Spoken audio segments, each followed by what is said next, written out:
পশ্চিমবঙ্গের দ্বিতীয় মুখ্যমন্ত্রী, পশ্চিমবঙ্গের রূপকার বিখ্যাত চিকিৎসক ডক্টর বিধানচন্দ্র রায় 1882 খ্রিস্টাব্দের 1 জুলাই বিহার রাজ্যের অন্তর্গত পাটনার বাঁকিপুরে জন্মগ্রহণ করেন। তার পিতা ছিলেন প্রকাশচন্দ্র রায় ও মাতা অঘোরকামিনী দেবী। তিনি ছিলেন পিতামাতার কনিষ্ঠ সন্তান। বিধানচন্দ্র খুব ছোটবেলাতেই মাকে হারিয়েছিলেন। বিধানচন্দ্রের মাতা অঘোরকামিনী দেবী ছিলেন বহরমপুরের জমিদার পরিবারের কন্যা।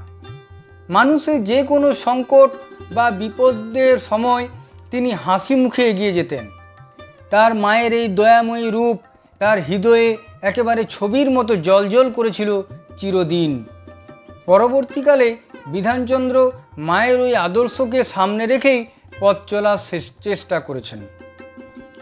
ডক্টর বিধানচন্দ্রের লেখাপড়ার সূচনা হয়েছিল এক গ্রাম্য পাঠশালায়, পরে পাটনা টি.কে. ঘোষ ইনস্টিটিউশন এবং পরে পাটনা কলেজিয়েট স্কুলে পড়াশোনা করেন। 1897 খ্রিস্টাব্দে মাতৃবিয়োগের 1 বছর পর প্রবেশিকা পরীক্ষায় উত্তীর্ণ হয়ে পাটনা কলেজে ভর্তি হন। সেখান থেকে 1897 খ্রিস্টাব্দে F.A. পরীক্ষায় উত্তীর্ণ হন তিনি। 1901 খ্রিস্টাব্দে পাটনা কলেজ থেকে গণিতে সাম্মানিক সহ BA পাস করে কলকাতায় চলে আসেন। কলকাতা মেডিকেল কলেজ থেকে 1906 খ্রিস্টাব্দে LMS এবং 2 বছর পর মাত্র 26 বছর বয়সে MD ডিগ্রি লাভ করেন। জনশ্রুতি আছে এই সময় নিজের খরচ চালাবার জন্য কলকাতার রাস্তায় ট্যাক্সি চালকের কাজও করেছেন তিনি। তখন তিনি সবে ডাক্তারি পাস করেছেন। শোনা যায় এই সময় ডক্টর নীলরতন সরকারের কন্যা কল্যাণীর সঙ্গে বিধানচন্দ্রের ভালোবাসার সম্পর্ক তৈরি হয়েছিল। কিন্তু ডক্টর নীলরতন সরকার তখন ছিলেন ভারতবর্ষের খ্যাতনামা ডাক্তার, তাই তিনি রাজি হননি বিধানচন্দ্রের সাথে নিজের মেয়ের বিয়ে দিতে, কারণ তখন বিধানচন্দ্রের রোজগার খুব বেশি ছিল না। বিধান রায়ের নিজেকে বড় ডাক্তার তৈরি করার জেদ তখন থেকেই পরিলক্ষিত হয়। সেই সময় বড় ডাক্তারি ডিগ্রি পেতে গেলে লন্ডনে গিয়েই পড়াশোনা করতে হতো, তাই তার গন্তব্য হলো লন্ডন। তখন বিধান রায় অলরেডি ডাক্তার হয়ে গিয়েছেন। লন্ডন যাত্রা করলেন ডাক্তারির বড় ডিগ্রি MRCP এবং FRCF গ্রহণের জন্য। লন্ডনে পৌঁছাতে তার একটু দেরি হয়ে গিয়েছিল। লন্ডনে গিয়ে দেখলেন ভর্তির তারিখ পার হয়ে গিয়েছে। বিধান রায় একটু হতাশ হয়ে বিলেতের মেডিকেল কলেজের ক্যাম্পাসেই ঘোরাঘুরি করছেন। এমন সময় ওই হাসপাতালে একজন রুগী এলেন। হাসপাতালের সুপার বিধান রায়কে ঘোরাঘুরি করতে দেখে তাকে ডেকে বললেন, এই যে ইয়াং ম্যান, তুমি কি বলতে পারবে এই রুগীটির কি হয়েছে? বিধান রায় তখন রুগীটিকে দেখে না ছুঁয়েই বলে দিলেন, ওর চিকেন পক্স হয়েছে। যদিও রোগীটির শরীরে কোনো বসন্তের গোটা তখনও ওঠেনি। সুপার সাহেব খানিকটা অবাক হয়ে জানতে চাইলেন, হে ইয়াং ম্যান, তুমি কি করে বুঝলে ওর চিকেন পক্স হয়েছে? বিধান রায় জানালেন, রোগীর গায়ের গন্ধ থেকেই আমি এটা বলেছি। একদিন পর দেখা গেল রোগীটি সারা শরীরে চিকেন পক্সে ভরে গেল। সুপার সাহেব তখন সেই ইয়াং ম্যান মানে বিধান রায়কে তলব করলেন এবং তারিখ পেরিয়ে যাওয়া সত্ত্বেও তাকে ভর্তি নিয়ে নিলেন। এমনই ছিল বিধান রায়ের আশ্চর্য ডাক্তারি ক্ষমতা। পরে এখান থেকেই ডক্টর বিধানচন্দ্র রায় মেডিসিন এবং সার্জারি 2 ক্ষেত্রেই বিশ্বে প্রথম হন, অর্থাৎ FRCS এবং MRCP দুটোতেই প্রথম। তার ছিল এক আশ্চর্য ক্ষমতা। রোগীকে দেখেই তার রোগ নির্ধারণ করে দিতেন তিনি। বিধানচন্দ্র রায় 1923 খ্রিস্টাব্দে দেশবন্ধু চিত্তরঞ্জন দাসের কাছে রাজনৈতিক দীক্ষা লাভ করেন। রাজনীতিতে যোগ দিয়ে বঙ্গীয় ব্যবস্থাপক সভার নির্বাচনে সুরেন্দ্রনাথ বন্দ্যোপাধ্যায়কে পরাজিত করেন। পরে কলকাতা কংগ্রেসের সাধারণ সম্পাদক ও কলকাতা পৌর সংস্থার মেয়র নির্বাচিত হন। মহাত্মা গান্ধীর ডাকে কংগ্রেসে যোগদান করেন। কংগ্রেস ওয়ার্কিং কমিটির সদস্য হিসেবে 1931 সালে ইংরেজ পুলিশের হাতে গ্রেপ্তার হন দিল্লি থেকে। তাকে নিয়ে আসা হয় কলকাতার আলিপুর সেন্ট্রাল জেলে। জেলে ওই সময় বন্দী ছিলেন বর্ধমানের এক গান্ধীবাদী শিক্ষক বিজয় কুমার ভট্টাচার্য। বিজয়বাবু লিখেছেন, তিনি বর্ধমান জেলে থাকাকালীন গুরুতর অসুস্থ হয়ে পড়েছিলেন। ওজন কমে প্রায় অর্ধেক হয়ে গিয়েছিল, সর্বক্ষণ জ্বর থাকত। এই সময় তাকে অর্থাৎ বিজয়বাবুকে আনা হয় আলিপুর জেলে। বিধান রায় জেলে এসেছিলেন প্রথম শ্রেণীর বন্দী হিসাবে, কিন্তু তিনি নিজেই সশ্রম কারাদণ্ড চেয়ে নিয়েছিলেন রোগীদের সেবা করবার জন্য। সাধারণত এটা করা যায় না, কিন্তু বিধান রায়ের ব্যক্তিত্বের সামনে জেল কর্তৃপক্ষ না বলতে পারেননি। ফলে বিধানচন্দ্র রায়ের ডিউটি পড়ল জেলের হাসপাতালে। কিছুদিনের মধ্যেই দেখা গেল জেলে রোগী মৃত্যুর সংখ্যা আশ্চর্যজনকভাবে কমে গেছে। নিউমোনিয়া, টাইফয়েড ইত্যাদি কিছু কঠিন অসুখের ওষুধ জেলের হাসপাতালে থাকতো না।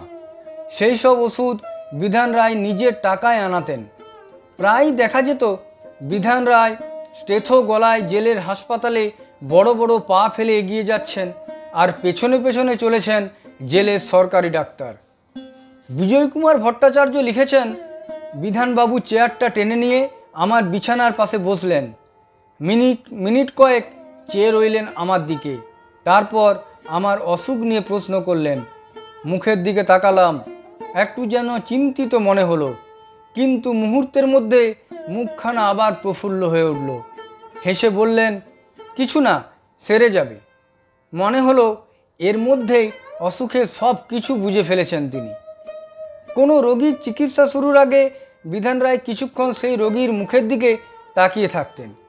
অন্তর্ভেদী দৃষ্টি দিয়ে তিনি রোগ নির্ণয় করতেন। ওই জেল হাসপাতালে তখন 110 জন রোগী। একদিন জেলের ডাক্তার কোনো কারণে আসতে দেরি করছেন। বিধান রায় একাই এক এক করে 110 জন রোগীকে দেখলেন। ছুটতে ছুটতে জেলের ডাক্তার যখন হাজির হলেন, তখন বিধানবাবু সব রোগী দেখা হয়ে গেছে। কাঁচুমাচু মুখে সেই জেলের ডাক্তার বন্দি বিধান রায়কে বলেছেন, স্যার একটু দেরি হয়ে গেল।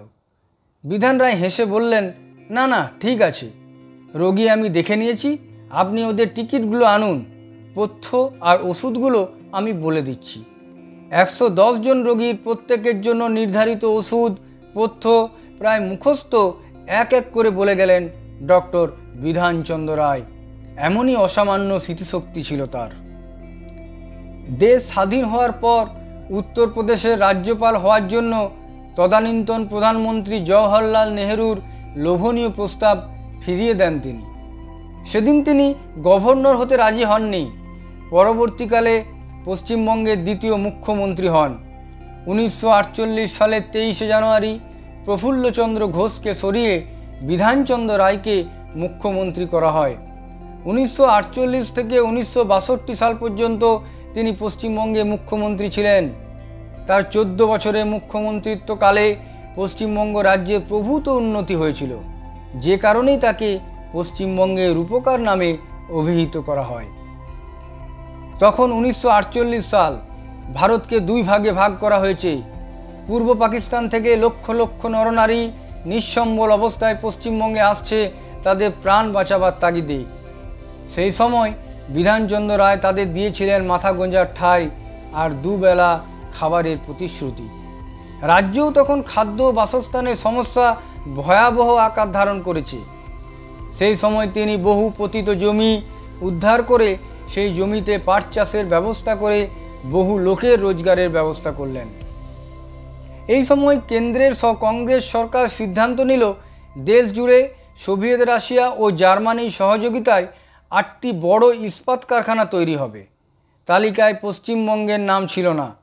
এ নিয়ে কেন্দ্রের সঙ্গে বিরোধ দেখা দিল, কারণ বিধান রায় চেয়েছিলেন রানীগঞ্জের কয়লাখানি সংলগ্ন দুর্গাপুরে একটি কারখানা গড়তে, কিন্তু কেন্দ্র রাজি ছিল না।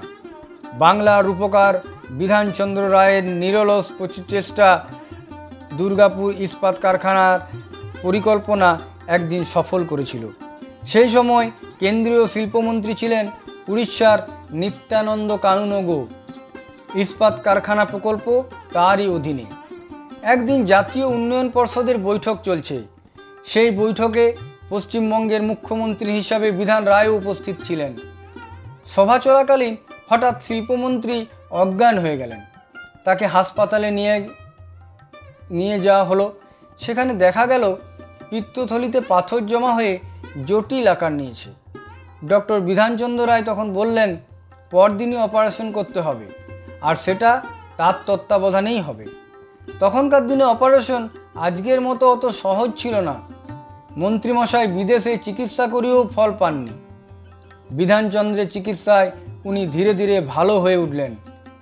একদিন বিধান রায় যখন রোগী দেখতে গেলেন, তখন শিল্পমন্ত্রী ডক্টর রায়ের হাত ধরে বললেন, আপনি আমার জীবন ফিরিয়ে দিলেন, কিন্তু কোনো ফি নিলেন না। বিধানচন্দ্র রায় তখন একটু হেসে বলেছিলেন, আমার ফি যদি দিতে চাও তাহলে দুর্গাপুর ইস্পাত কারখানার ছাড়পত্র দিয়ে দিও। ফি দিয়েছিলেন শিল্পমন্ত্রী নিত্যানন্দ কানুনগো। একদিন অনুমোদনের কাগজ নিয়ে চলে এলেন কলকাতায়। তৈরি হলো দুর্গাপুর ইস্পাত নগরী ও দুর্গাপুর ব্যারেজ।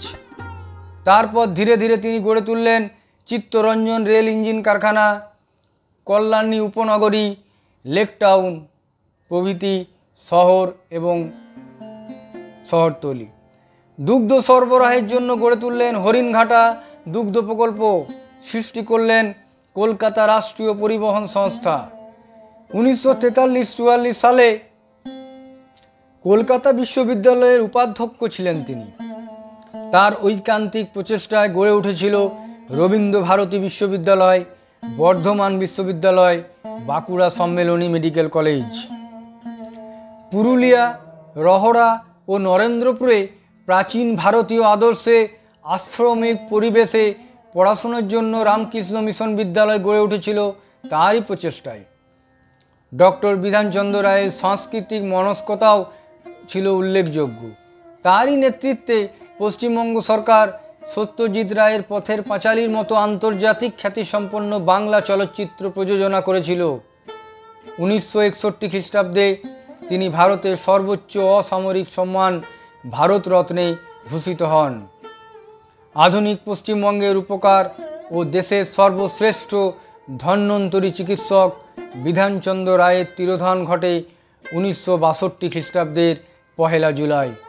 তার জন্ম ও মৃত্যুর তারিখ একই, 1 জুলাই। ওই দিনটি ভারতে চিকিৎসক দিবস হিসাবে পালন করা হয়। তার মৃত্যুর পর তার সম্মানে কলকাতার উপনগরী সল্টলেকের নামকরণ করা হয় বিধাননগর। ধন্যবাদ বন্ধুরা, এতক্ষণ ভিডিওটি দেখার জন্য এবং শোনার জন্য। আপনাদের যদি ভালো লেগে থাকে একটু লাইক, শেয়ার এবং কমেন্ট করে দেবেন, আর চ্যানেলটি সাবস্ক্রাইব করে নেবেন যাতে এই রকম নতুন নতুন আরও ভিডিও নোটিফিকেশন আপনাদের কাছে পৌঁছে যায়। ধন্যবাদ, ভালো থাকবেন, সুস্থ থাকবেন।